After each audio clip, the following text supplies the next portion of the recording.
Hey guys, welcome back. I'm Devin with Laxton Auto Detailer.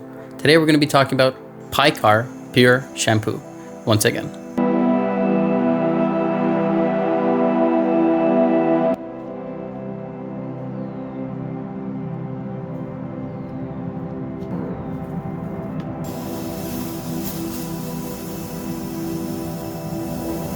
Now last time we used my Honda, which is a vinyl wrapped car, and I don't know, maybe sometimes soap and rinseless and other products behave a little bit different on vinyl as opposed to clear coat. Maybe it's a different interface, but then again, there's plastic, rubber seals, the wheels, there's glass, there's clear coat, there's different kinds of clear coat on different cars. So in theory, the soap should perform relatively the same on all these different sort of substrates, right? Their goal is really to clean the dirt rather than interact specifically with a substrate. So, the polymers will lift the dirt and encapsulate it sort of almost regardless of what the material is that the dirt's sticking to, which is why you can use rinseless like inside your house, on your countertops, toilet bowl if you wanted to, stuff like that. So I don't know, but I wasn't super impressed with the cleaning power of Paicar last time we used it. It is, a pH of 8, which is obviously not like a sort of a pre-wash style pH level. The surfactants and basically the polymer package and surfactants in here is not really meant to be sort of that like nuke when it comes to cleaning. It's really there just to lubricate and to lift some dirt off the surface. And in theory, it's not supposed to leave a residue. That's the theory. I'm not 100% convinced that this is residue free. I think in theory, the way that the chemistry goes, it's supposed to be residue free, but my interaction with it over the last couple cars has been that when I rinse, I still see and feel something left behind. But it could just be the cars. Like I said, the cars sit under a tree basically the whole time, and the tree just keeps spitting up organic stuff. But it's not necessarily tree sap. It's really just tree leaves, branches, some tree sap, but it's really nothing crazy. But maybe I'm putting too much stress and weight on just a basic car shampoo. Maybe. But then again, why would they add something in here to increase the alkalinity rather than just leave it a basic pH of 7 to make it pH neutral? So I'm a little conflicted. When I wash cars with rinseless, especially DIY detail rinseless wash version 2, which has, it's just such a great product, honest to God. I never have any issues. Obviously, you don't rinse it post-wash. You just go straight to drying. And for me, that has just always helped, even with dirty cars that still have contamination and stuff on it. If there's a bit of like humidity in the air, when it like flashes, when it dries really clean. And if anything, I just maybe need a dry microfiber just to go 1-2 quickly over it, and that's it. So I don't know. I'm trying to see if I could switch away from rinseless, but so far, I don't think this has convinced me to do that. So anyway, so today we did the same thing that we did last time. We took Paicar about 100 to 1 in the IK, the battery foamer. We put it over the car after we gave it a thorough rinse. I didn't put any product on the car before I rinsed it. I'm not doing a chemical rinse. I'm just rinsing off the loose dirt and debris and whatever junk I can. And today I'm actually using a pressure washer. I said, hey, maybe the pressure is going to change the way that the soap interacts with the surface post-rinse, right? Or during the rinse. maybe it's going to leave no residue behind with a little bit of force. So we're going to see that here. So I just basically put the whole thing on the car, 100 to 1. It foams really nicely. It's really not terrible. You know, some wheel cleaners, some wheel and tire cleaners, it's got to be like 10 or 15 to 1. And 15 to 1 is like a watery mess for a lot of them. But, you know, in terms of how well they foam, but this one foams really well at 100 to 1. So whatever they put in here in terms of the foaming surfactants, you know, it's excellent. And, you know, the wash mitt glides really, really nicely. It's not the slickest thing I've ever tried. It doesn't have to be, but so people get this wrong actually. What you feel under your hand as slickness and what's actually going on a sort of molecular scale in terms of slickness is two different things. Something can feel not slick but can glide across the surface, and something can feel really slick and not be lubricated at all. So in terms of how it's going to mar the surface or whatever, I remember with O&R, this was a big issue. That I think O&R version 4 or version 5, they said that it felt version 3 was like really, really good.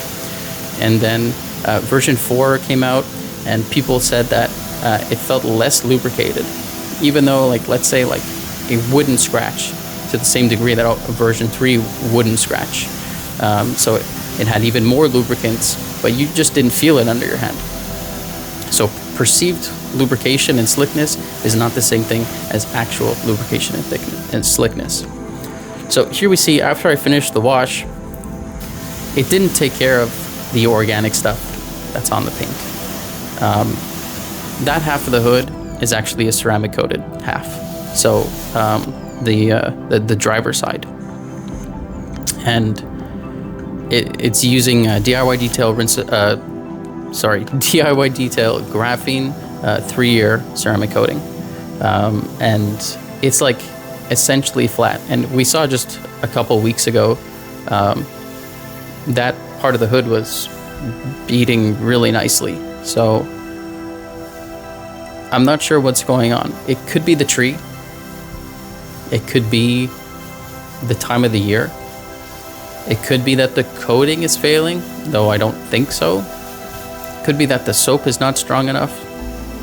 Like I said, am I putting too much weight on this? Should this do what I expect it to do? Because, you know, a long time ago, we just used soap or we just used rinseless wash. But now there's like this 10 wash product system that people have to do. And it's moving away from simplicity. It's getting so specific. So I'm not sure what's going on. Like I said, this was super slick. Maybe if it was a cleaner car to begin with, that it would behave differently. But yeah, I'm not sure. And hopefully I show you the glass really quickly. I'm looking at the screen right now. It did the same thing on this car as it did on the other car. So when I was cleaning the glass, so basically when I wash, I just kind of move the wash mitt. I don't put any, specific pressure. But here you could see on the glass where the tip of my finger didn't put enough pressure that there's actually a spot of residue that wasn't like scrubbed away. So there's this nice like 4 or 5 inch thick line, and it's the same thing on the side glass. And these have like a sort of a basic ceramic on the glass, just for water beading, nothing crazy. And where I didn't put force, it didn't clean. So it's the same thing as last time. So here I'm just going to take a super plush towel. I'm going to add a little bit of Car Pro Reset, which is a soap that I've used before that I know works 100%. It works really, really well. It's kind of got the same dilution as this one, though it is marketed as a stronger soap. So if I use this, will it help to remove some of the residue? So here I'll just put a little glob, just a little dot, and I'll mix it a little bit, and then I just kind of go over the whole surface with it. I just want to see if it's going to remove, if it's soap residue from Paicar, or if there's organic residue that's still on the surface that wasn't cleaned off. I'm not sure. So here we tried it, and I'll just let you see.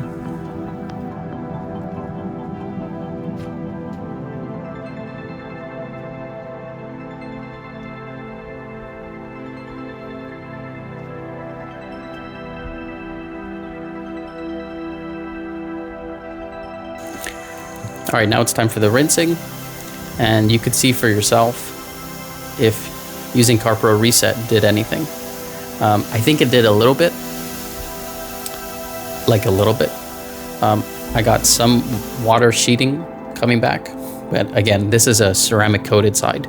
This was fully prepped, paint corrected, polished with paint prep, and then the 3-year graphene coating was applied. So in theory, it should last a lot longer. And this is why I did only half the hood. This is going to tell me what the spray coating side and what the graphene ceramic coating side is going to do in a normal everyday environments. So 100% I see some water behavior come back. Now we're going to be using a degreaser, something that's stronger. And this is going to be just like pretty much straight spray 9.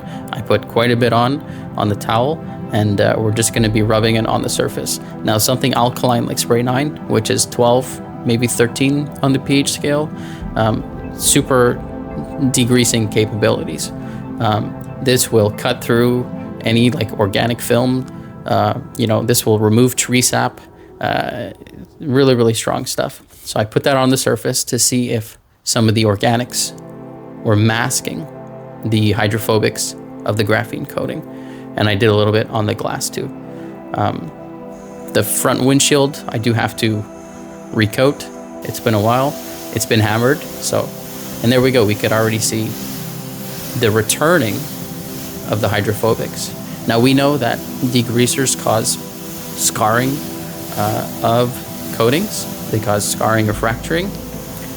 This is temporary. So yeah, it came back a little bit.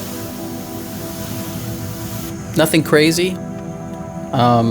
Maybe doing chemical tests on the ceramic coating is kind of diminishing the ceramic coating a little bit. But anyway, here's like my wet towel. I just continuously sprayed while using the towel, and just having a wet towel actually tends to remove residue from the surface. So you'll often see like all-purpose cleaners and stuff. If you use them on the inside of your car, it requires a wet rinse, they would call it, but basically using a water, drenched towel to sort of unstick whatever's on the surface and to dry it off. So the next thing we're using is 3D Acid Mag Wheel Cleaner. This is a very strong acid, and if there was any sort of minerals clogging it or any sort of inorganics, this would help to remove it. This would help to chemically exfoliate it. So I put that on the surface directly, not diluting it. I mean, there's water on the surface, and just for about 1 minute, we just went really, back and forth, and a line started to form between the left and the right side. And I think you can maybe kind of see it here. It's a little bit difficult with the red car.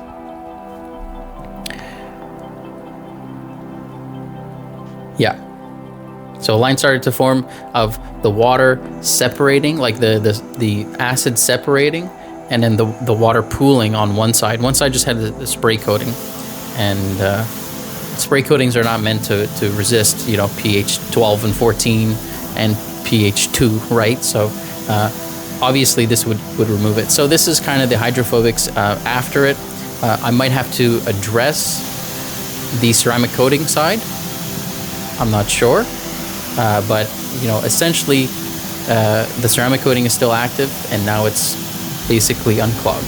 So what I got from this was that soap might leave residue, and I'm not sure. and it might not rinse away cleanly, and it's definitely not strong enough to tackle just day-to-day average car dirt or built up of organics. It should be a pH 7. It should be, you know, I don't know. It behaves like a pH 7 soap.